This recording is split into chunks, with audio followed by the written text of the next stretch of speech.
حضرات محترم، ہم سب نے ایک کامیابی کا معیار بنا رکھا ہے۔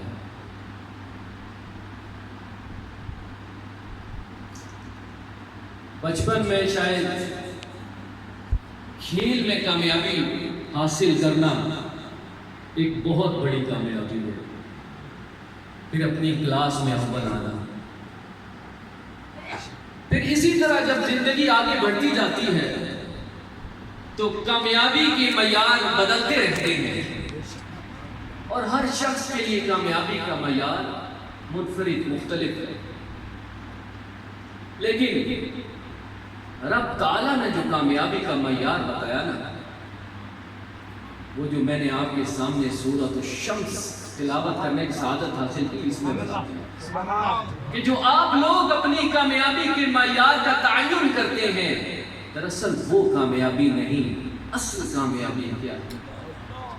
لیکن اس کامیابی کو بیان کرنے سے پہلے، اس کامیابی کو بیان کرنے سے پہلے رب تعالیٰ نے بہت بڑی بڑی قسمیں کھائی۔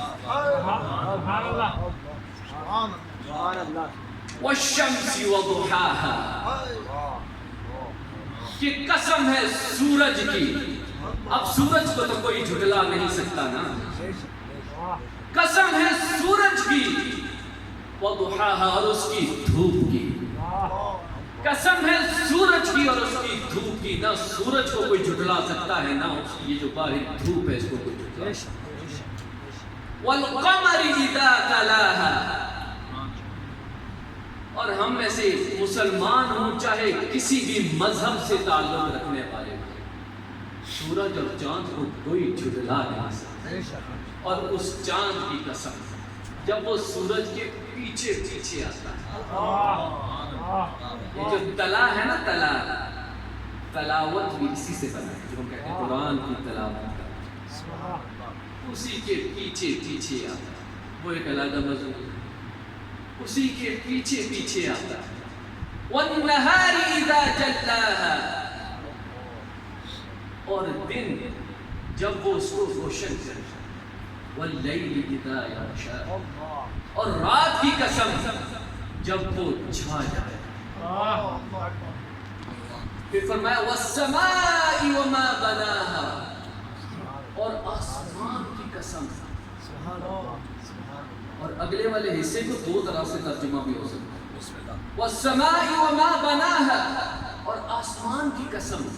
ایک تو یہ کہ اس کو کیسے بنایا، اور ایک یہ ہے کہ اس کے بنانے والے کی قسم، وَمَا بَنَاهَا وَالْأَرْضِ وَمَا طَحَاهَا، زمین کی قسم کہ اس کو کیسے بچھایا، یا اس کے بچھانے والے کی قسم۔ پھر فرمایا یہ قسمیں کھائی، اور ایک اور آخری قسم کھائی، وَنَفْسٍ وَمَا سَوَّاهَا، اور اس نفس کی قسم، اور کیا ہی برابر اس کو بنا۔ اب جو نفس ہے نا، نفس، یہ نفس جو ہے یہ پورا جسم بھی نفس ہے، اور یہ جو جسم کے اندر ایک گوشت کا لوتھڑا ہے نا، یہ بھی نفس ہے۔ وَنَفْسٍ وَمَا سَوَّاهَا، اور اس نفس کو کیا خوب برابر بنا۔ فَأَلْهَمَهَا فُجُورَهَا وَتَقْوَاهَا، اور انسان کسی بھی مذہب سے تعلق رکھتا ہے، مسلمانوں کے لیے نہیں کہا سکتا، نفس کسی کا بھی نفس، ہر نفس پہ رب تعالیٰ نے الہام فرما دیا۔ پہلے فرمایا فَأَلْهَمَهَا فُجُورَهَا، اسے بتا دیا کہ برائی کیا ہے، فجور کیا ہے، اس پہ فجور کا الہام کر دیا گیا کہ یہ برائی ہے، وَتَقْوَاهَا، اور اس سے بچنا کیسے۔ پہلے بتایا گیا کہ برائیاں کیا ہے، کوئی بڑے سے بڑا ڈاکو ہو، مجرم ہو، گنہگار ہو، اس کو بھی پتا ہے کہ برائیاں کیا ہیں، بے شک وہ برائیوں میں ڈوب چکا ہو، لیکن اسے پتا ہوتا ہے کہ میں برائی کروں۔ تو فَأَلْهَمَهَا فُجُورَهَا وَتَقْوَاهَا، ہر انسان پہ الہام کر دیا گیا نیکی کا بھی اور برائی کا بھی۔ ہر انسان کو پتا ہے، ہر نفس کو پتا ہے یہ اچھا ہے اور یہ برا ہے۔ اسی سے جو پچھلی سورہ ہے اس میں بھی یہی بیان ہے، وَهَدَيْنَاهُ النَّجْدَيْنِ، کہ ہم نے تمہیں دونوں راستے دکھائے۔ اب یہ تو بتا دیا، اتنی قسمیں کھائی اور یہ بھی بتا دیا کہ نفس کو بڑا برابر بنایا، پھر یہ بھی بتا دیا کہ ہر نفس پہ الہام کر دیا کہ نیکی کیا ہے، برائی کیا ہے اور برائی سے بچنا کیسے۔ پھر رب تعالیٰ نے ہر نفس کو پتا ہے، ہر نفس کو پتا ہے، پھر بھی کم و بیش 1,24,000 پیغمبر بھیجے۔ ہر نفس کو پتا ہے، پھر بھی اپنے رب کے ساتھ رابطہ جوڑنے کے لیے، برائیوں سے بچنے کے لیے اور اپنے رب کی رضا حاصل کرنے کے لیے رب تعالیٰ نے کم و بیش 1,24,000 رسول اور پیغمبر بھیجے۔ اب یہ جو انسان کا خانہ دل ہے نا، جب انسان پیدا ہوتا ہے تو فرمایا یہ ایسے ہوتا ہے جیسے کہ شیشہ، پھر جب وہ ایک گناہ کرتا ہے تو اس شیشے پر ایک نقطے کے برابر داغ پڑتا ہے۔ اگر تو باز آ گیا تو وہ نقطہ دھل جائے گا، توبہ کر لی تو وہ نقطہ دھل جائے گا، اگر توبہ نہ کی اور پھر گناہ سرزد ہو گیا تو دوسرا نقطہ ہو گیا۔ اسی طرح نقطے پڑھتے پڑھتے پڑھتے یہ دل جو شیشے کی مانند تھا سیاہ پڑ جائے گا، پھر یہ زنگ آلود ہو جائے گا، پھر دھونا بہت مشکل ہو جائے گا، پھر برائی نظر نہیں آتی، پھر اس کی برائی کی وہ شخص، آپ نے دیکھا ہوگا کچھ اشخاص ایسے بھی ہیں جب ان سے کوئی برائی سرزد ہو جاتی ہے تو وہ اس کی جسٹیفیکیشن دینا شروع کر دیتے ہیں کہ یہ اس وجہ سے ہوئی، یہ میں نے اس وجہ سے کی، وہ اس وجہ سے کہ ان کے دل زنگ آلود ہو جاتے ہیں۔ تو اس دل کو پاک کرنے کے لیے پہلا مشن تو نبیوں کا تھا۔ اب جب آخر الزمان حضور نبی رحمت محمد رسول اللہ صلی اللہ علیہ وآلہ وسلم پر نبوت اختتام ہوگی، مہر لگی، ختم نبوت ہو گیا، تو پھر یہ ذمہ داری اللہ نے اپنے ولیوں کے سپرد کر دی، اپنے نیک بندوں کے سپرد کر دی کہ میرے بندوں کے دلوں کی صفائی کرو، ان کے دلوں کا تزکیہ کرو تاکہ وہ صاف ہو جائے اور صاف و شفاف ہو کے میرے پاس آ جائے۔ اب پھر جن کے دل صاف ہوتے ہیں نا، پھر جب وہ دنیا میں بھی رہتے ہیں تو پھر جدھر سے گزرتے ہیں خوشبوئیں بکھیرتے جاتے ہیں، ان کا فیض بکھرتا جاتا ہے، اور جیسے کوئی گندگی کا ڈھیر ہوتا ہے تو وہاں سے بدبو آتی ہے، لوگ قریب سے بھی نہیں گزرتے کہ اس طرف بدبو ہے، اسی طرح برائی کی بدبو ہوتی ہے، اس سے اچھے لوگ دور بھاگتے ہیں۔ تو اگلی دو آیات ہے ارشاد فرمایا کہ قد افلح من زکاها، جب آپ کو برائی کا بھی بتا دیا، اس سے بچنے کا پرہیزگاری کا بھی بتا دیا، پھر جس نے اس پر عمل کیا قد افلح من زکاها، تو پھر وہ کامیاب ہو گیا جس نے اپنے نفس کا تزکیہ کر لیا، اپنے نفس کو پاک کر لیا، وہ کامیاب۔ اب جو شروع میں نے کہا آپ سے کہ ہم میں سے ہر کسی نے اپنی کامیابی کے معیار تعین کیے ہوئے ہیں، وہ معیارات نہیں ہیں، اصل معیار یہ ہے دنیا میں آپ جتنی بھی کامیابی حاصل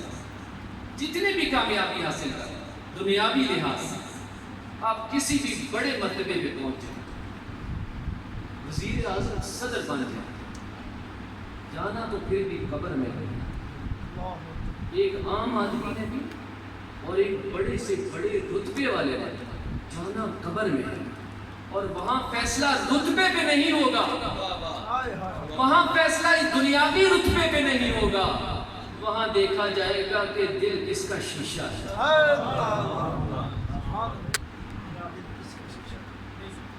وَقَدْ خَابَ مَنْ دَسَّاهَا، اور جس نے یہاں زندگی کسی نیک بندے کا پلو پکڑے بغیر، نیکی کا راستہ اختیار کیے بغیر گزارے، تو پھر اس نے اپنے نفس کو خواب آلود کیا، اور پھر یہ دنیا اس کے کسی کام کی اور پھر آخرت بھی کسی کام۔ حضرات محترم، اس لیے اصل چیز جو مشکل چیز ہے وہ نیکی کرنا نہیں ہے، مشکل چیز برائی سے بچنا ہے۔ حضور نبی رحمت محمد الرسول اللہ صلی اللہ علیہ وآلہ وسلم ایک دفعہ ایک جنازے پہ تشریف لے گئے، ایک خاتون کو اس کا علم ہوا تو انہوں نے ارادہ کر لیا کہ سرکار دو عالم محمد الرسول اللہ صلی اللہ علیہ وآلہ وسلم جب جنازہ پڑھا کے واپس جائیں گے تو میں عرض کروں گی کہ کھانا میرے گھر میں تناول کرو، میں دعوت کروں گی۔ تو سرکار دو عالم محمد الرسول اللہ صلی اللہ علیہ وآلہ وسلم کی بارگاہ میں پہنچ گئی اور عرض کیا کہ یا رسول اللہ صلی اللہ علیہ وآلہ وسلم میری دعوت قبول فرما لیجیے۔ تو سرکار دو عالم محمد رسول اللہ صلی اللہ علیہ وآلہ وسلم نے دعوت قبول فرما لی، تو اس نے اہتمام کر دیا۔ جب سرکار گھر میں تشریف لائے، دسترخوان سج گیا، جب کھانا تناول فرمانے لگے، ابھی نوالا لینے ہی لگے تھے تو وہ غیب کی خبریں دینے والے انہوں نے فرمایا کہ یہ جو بکری ذبح کی گئی ہے اس کے مالک کی اجازت سے نہیں، تو اس خاتون سے استفسار کیا گیا تو اس نے کہا یا رسول اللہ صلی اللہ علیہ وآلہ وسلم میں نے بازار میں بکری لینے کے لیے بھیجا تھا، بازار سے نہیں ملی، پھر میں نے پڑوسی کے گھر بکری مانگی پڑوسی سے تو اس نے دینے سے انکار کیا، پھر میں نے اس کی بیوی سے مانگی تو اس کی بیوی نے اپنے خامد کی اجازت کے بغیر مجھے بکری دی۔ سرکار دو عالم محمد رسول اللہ صلی اللہ علیہ وآلہ وسلم نے فرمایا کہ یہ بکری قیدیوں میں تقسیم ہے۔ تقوی کا یہ معیار ہے۔ حضرات محترم، اور یہ جو بڑے بڑے نیک لوگ ہیں جیسے ہم سب کی نسبت بگار شریف کے حضرات سے، ان سے نسبت، ان سے محبت اور ان بڑے لوگوں کی نیکیوں کو دیکھتے ہوئے ویسی نیکی کرنے کی حسرت، یہ بھی رب تعالیٰ کو بڑی مقبول ہے۔ سبحان اللہ، سبحان اللہ، سبحان اللہ۔ ایک بہت بڑے بزرگ گزرے ہیں،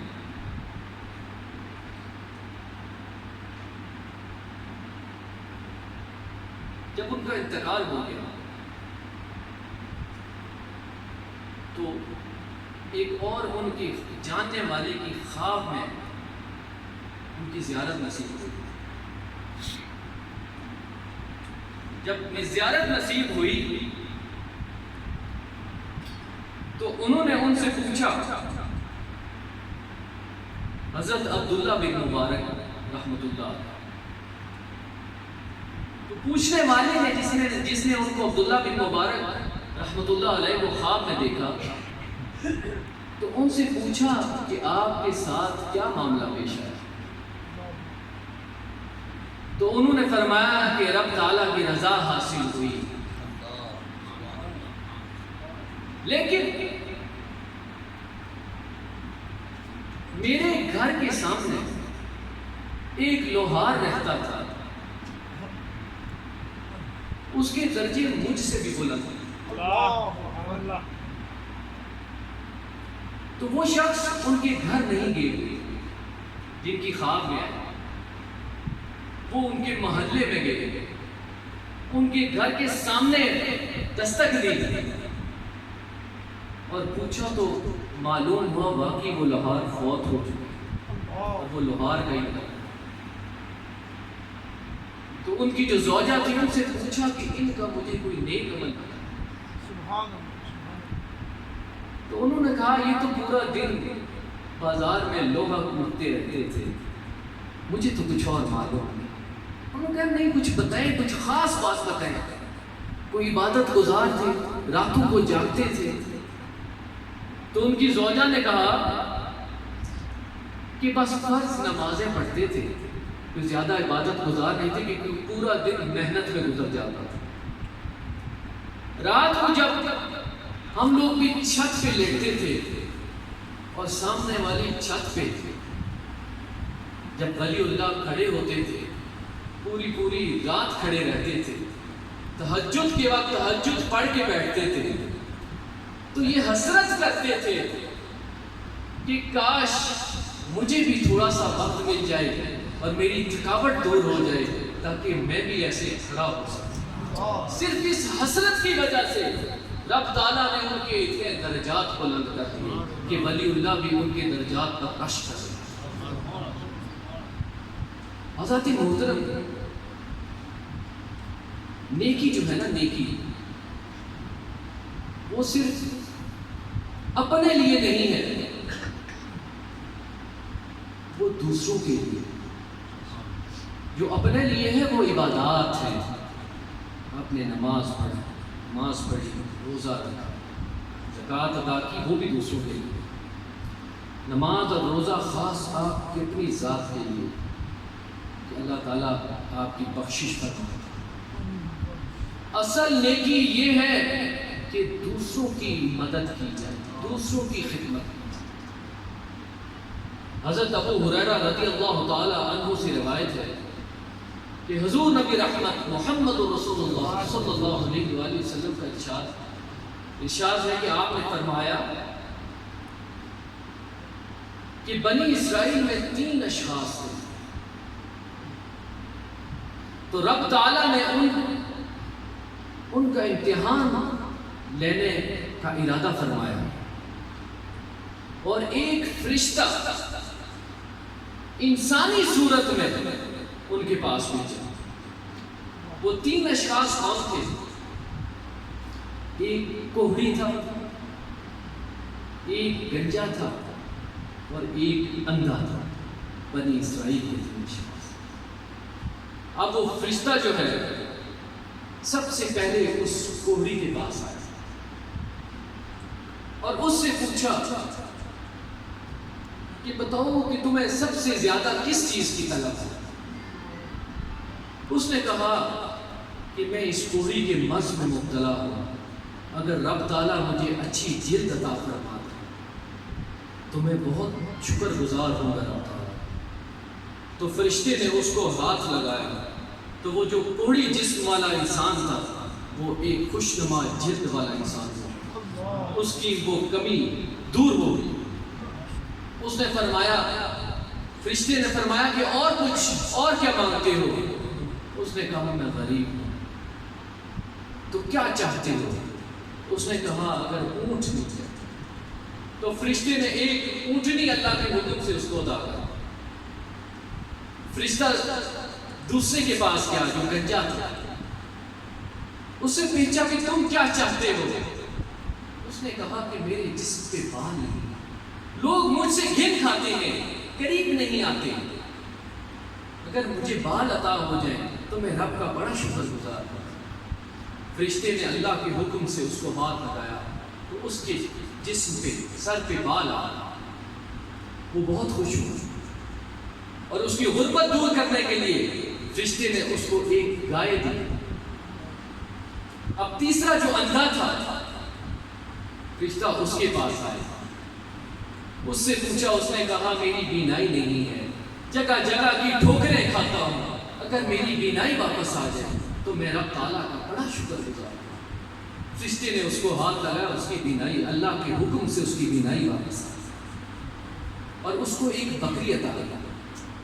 اب یہ جس کو اونٹ عطا کیا، اونٹنی عطا کی، جس کو گائے عطا کی، جس کو بکری عطا کی، اب اللہ تعالیٰ نے اتنی برکت ڈالی کہ اونٹنی والے کی اونٹوں سے وادی بھر گئی، گائے والے کی پوری وادی گاؤں سے بھر گئی اس کی، اور بکری والے کی پوری وادی بکریوں سے بھر گئی.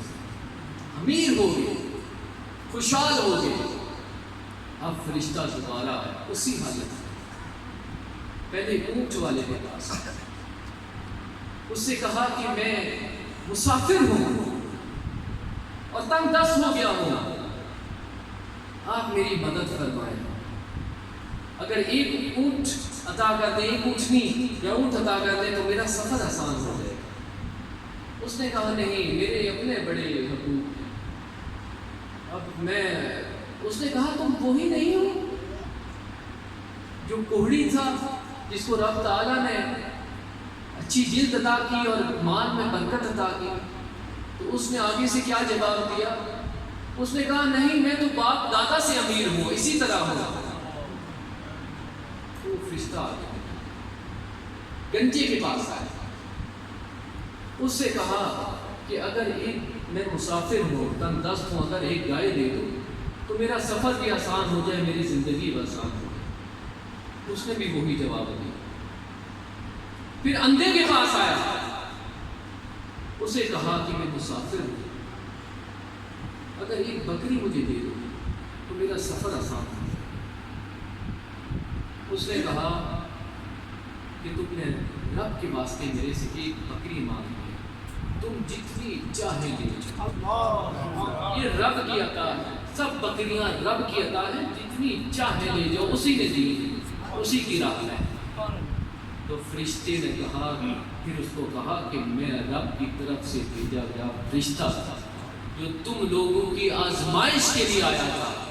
رب تعالیٰ تم سے خوش ہوئے ہیں اور ان دو پہلوں سے ناراض ہوئے. ذات محترم، ہو سکتا ہے کہ ہم سے بھی روز کوئی نہ کوئی فرشتہ ہوتا ہے. یہ سوچ لیا کریں کہ اگر کوئی پڑوسی، کوئی ساتھی، کوئی دوست یار، اپنا پرایا، کوئی انجان جس کو آپ جانتے بھی نہیں ہیں، اگر حاجت مند آئے تو ذہن میں رکھ لیا کریں کہ کیا پتا رب کی طرف سے کوئی فرشتہ ہی آیا، کوئی آزمائش ہی آئی. جتنا ہو سکے ایک دوسرے کی مدد کریں.